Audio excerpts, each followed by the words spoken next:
Hello అండి, ఈరోజు వీడియోలో గోంగూర పచ్చడి రెసిపీ చూద్దాము. దీనికోసమైతే గోంగూర ఒలుచుకొని నీట్గా కడిగి పక్కన పెట్టుకోవాలి. స్టవ్ పైన గిన్నె పెట్టి గిన్నె వేడెక్కిన తర్వాత 1/2 టీ స్పూన్ మెంతులు, 1.5 టీ స్పూన్ దాకా ధనియాలు వేసి సన్నని మంట మీద దోరగా వేయించాలి. 1 నిమిషము లేదంటే 1.5 నిమిషం పాటు అలా వేయించాలి. ఇవి వేగిన తర్వాత 3/4 టీ స్పూన్ దాకా జీలకర్ర వేసి ఇంకొక 1/2 నిమిషం పాటు వేయించాలి. జీలకర్ర తొందరగానే వేగిపోతుంది. ఇప్పుడు వాటిని సపరేట్గా ప్లేట్లోకి తీసుకొని చల్లార్చుకోవాలి.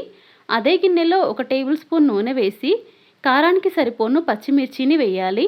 పచ్చిమిర్చికి ఘాటు పెట్టి వేసుకోవాలి, లేదంటే పేలుతాయి.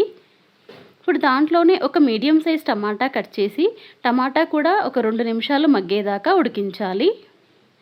ఇప్పుడు దాంట్లోనే గోంగూర వేయాలి. కావాలంటే పచ్చిమిర్చి టమాటాని సపరేట్గా ఒక ప్లేట్లోకి తీసుకొని గోంగూరని విడిగా ఉడికించవచ్చు, లేదంటే అలాగైనా ఉడికించవచ్చు. ఏ రకంగా చేసినా బాగానే ఉంటుంది.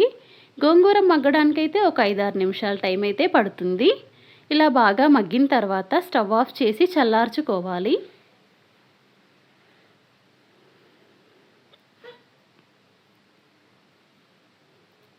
ఇప్పుడు మిక్సీ జార్లో ముందుగా వేయించుకున్న మెంతులు, ధనియాలు, అందులో కొంచెం ఉప్పు వేసి మిక్సీ పట్టుకోవాలి.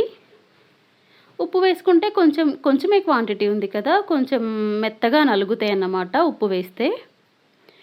ఇప్పుడు ఆ పొడిలో చిన్నుల్లిపాయ రెబ్బలు వేయాలి. అలాగే చల్లార్చుకున్న గోంగూర, టమాటా, పచ్చిమిర్చి ఉంది కదా, దాన్ని కూడా వేసి మిక్సీ పట్టుకోవాలి. మనకు నచ్చినట్టుగా మిక్సీ పట్టుకోవచ్చు. మెత్తగా కావాలంటే మెత్తగా, కొంచెం కచ్చాపచ్చాగా కావాలంటే కచ్చాపచ్చాగా, మన ఇష్టం. ఇప్పుడు పోపు పెట్టుకోవాలి.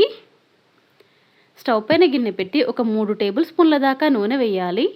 నూనె వేడెక్కిన తర్వాత 1/2 టీ స్పూన్ ఆవాలు, 1/2 టీ స్పూన్ జీలకర్ర వేయాలి.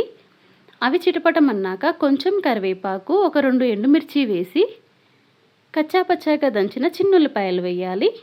చిటికెడు ఇంగువ కూడా వేసి ఒకసారి బాగా కలిపేసి మిక్సీ పట్టుకున్న గోంగూర పేస్ట్ని ఈ పోపు మిశ్రమంలో వేయాలి. 1 నిమిషం తర్వాత స్టవ్ ఆఫ్ చేస్తే సరిపోతుందండి. ఇంకా మంచిగా కలిపేస్తే మనకి పోపులో ఫ్లేవర్స్ ఉంటాయి కదా, అదంతా కూడా గోంగూరకు పట్టుకొని మంచి టేస్టీగా ఉంటుంది పచ్చడి. ఇది అన్నంతో అయితే చాలా బాగుంటుందండి. ఈ వీడియో నచ్చితే ప్లీజ్ లైక్ చేయండి, ప్లీజ్ సబ్స్క్రైబ్ చేసుకోండి. Thanks for watching.